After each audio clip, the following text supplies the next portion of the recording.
Okay, so you're watching this video because you want to avoid those scammy emails that can put viruses, malware, keyloggers, all the bad stuff on your phone or computer, and people are just getting way more sophisticated on how to get these. As you can see, there's an example that I'm going to go through on an iPhone that I have here. But before I do, let me just share with you that there will be 3 tips. If you do these 3 things, I think you'll be okay. For the most part, you'll avoid most of the spammy stuff. If you know, this doesn't guarantee that it'll be the only thing you can do to avoid it, but it's definitely 3 things that I do every single time whenever I want to make sure that I'm opening a correct email and so forth. And as I said before, they get kind of tricky. So the first thing is, do you recognize the vendor or the person who sent the email to you? But even those can get a little tricky because they've gotten so sophisticated now that some of these emails look like they're coming from your friends. So if it looks a little odd, that would be flag number 1. So if something feels weird, seems weird, that's not an email they usually get from somebody, that would be 1. See, in this case, it was a little weird, but not that weird because I just shopped online and had some things that are coming in from UPS. So when I see this UPS Quantum View, I'm like, huh, okay, is that something about my order? It's just weird. And then when I look at it, it actually had my name, it has my email information, and I'm like, okay. So it's UPS, but here's the thing.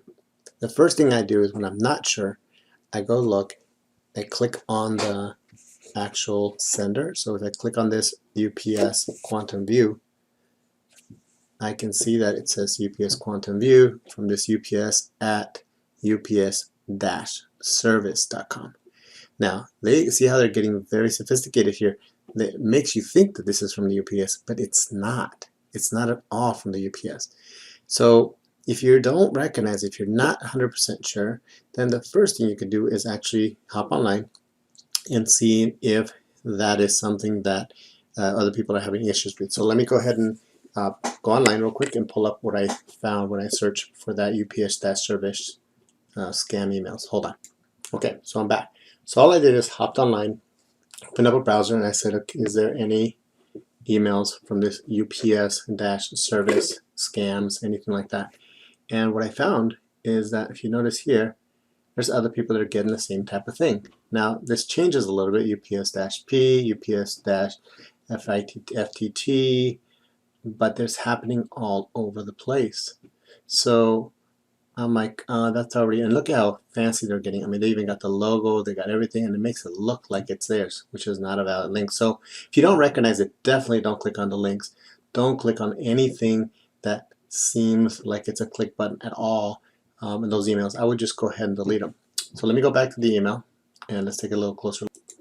Okay, I'm back at the email that I had, and I scrolled down a little bit more, and when I looked on there, I saw that it had some shipping stuff. First of all, the date didn't coincide.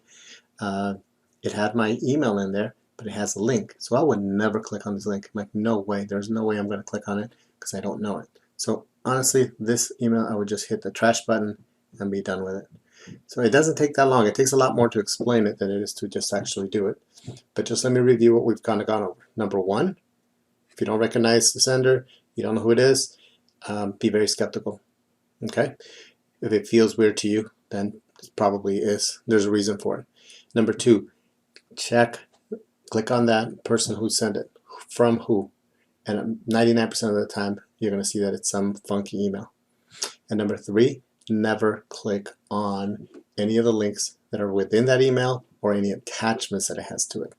The second you do, that's when you become vulnerable to be able to be hacked, to be able to have viruses or any other that junk stuff that you don't want either on your phones, devices, or your computers. So I hope you found this useful. If you like this video and you found it useful, click like.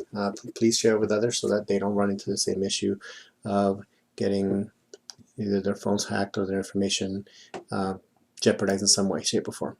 All right. Stay safe out there. Take care. Have a great day.